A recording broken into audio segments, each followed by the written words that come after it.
I'm Noreen and welcome to my kitchen. Today we're continuing our back to school breakfast hack series with pancakes. I'm going to share with you how I make my 1 + 1 + 1 pancake batter, and as a bonus I'm going to show you how I freeze these for later use along with freezing this extra bacon. Is there really such a thing? I don't know. Guess it depends on the house you live in. But anyway, we're getting ready to go back to school, so let's go see how we hack pancakes.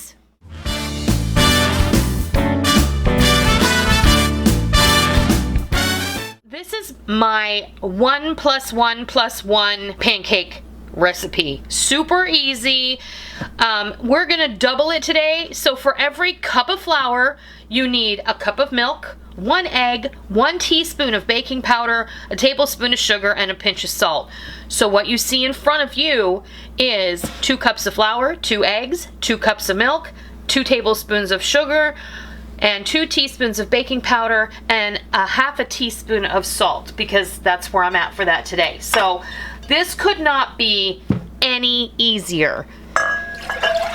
Milk goes in, eggs go in, whisk goes together just to break up the eggs. So sugar, flour, baking powder, and salt all goes in. You do you, the way you like it the best. This is how I like it. So we're gonna go cook these off and we'll be back and we'll show you what happens next. Okay, we ate breakfast off of the pancakes that I made this morning, and it's me and Rick and Molly who are home, so this is what we have left. Now, if you're gonna be doing this for a back to school breakfast hack, you're gonna wanna make a whole bunch of pancakes, or as many as you think you want. We got about 18 pancakes out of this particular batch, and I make them approximately this size. I would say they're about 4 inches in diameter, wouldn't you say? And I always package them up in stacks of 3. So, I mean, there's really no rocket science to this one. A lot of people freeze pancakes, but maybe you hadn't thought about it. So, I'm just gonna put them again in a plastic bag. Pancakes for 1 person. Maybe you have smaller kids and maybe you only want to, package them one at a time. You can do that. You can also package these all in one large bag with parchment paper in between, or wax paper. And yes, there's a blueberry pancake here because I made Rick 4 blueberry pancakes, but he said he couldn't eat 4. So we're just going to put those all together. I also cooked off a couple of pounds of bacon. Always have several layers of paper towel. I'm just going to use the same paper towel. I roll it up in the paper towel, right? This is completely cool. Make sure your pancakes and your bacon are completely cool. I'm gonna stick this in a gallon bag, rolled up in the paper towel, just like this. And then I'm gonna roll this up and seal it like that. And I'm gonna stick that in the freezer as well. And then we can just reach in here, pull out a couple of strips of bacon, stick them in the microwave for 30 seconds, maybe less, just to heat it through.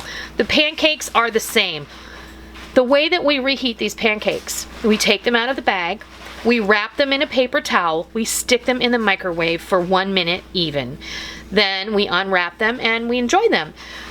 If you are in a situation where you don't enjoy using the microwave, you can always stick these individually in the toaster, not a problem, and just put it on light toast and cook them. Sometimes you may have to fiddle to figure out the magic amount of time or the magic setting, but you'll figure it out. One thing I do recommend though is if you are using your toaster, make sure that your pancakes are plain and don't have any add-ins like blueberries or chocolate chips, because that could be very damaging to the inside of your toaster and you don't want that. I want to thank you for joining me today so I could share with you my back to school breakfast hack all about pancakes and a little bonus about the bacon. If you liked today's video, please consider giving me a thumbs up. And if you're not already, please be sure and hit that subscribe button so you don't miss out on all the real food for real people, real easy recipes that we're always presenting right here on our YouTube channel and straight from our kitchen. So I hope that you give this back to school breakfast hack for pancakes a try. And don't forget the bacon. And I hope you love it. And until next time, I'll see ya. All right, our thickened gravy, essentially, the beginning of our sauce is nice and thick now, but not too thick. You want this to be cream chicken. You don't want it to be gloppy chicken. So what I'm going to do now is I'm going to add the chicken and the veggies that we cooked earlier back into the pan. And I don't know if you saw this, but I do this a lot when I'm cooking like this.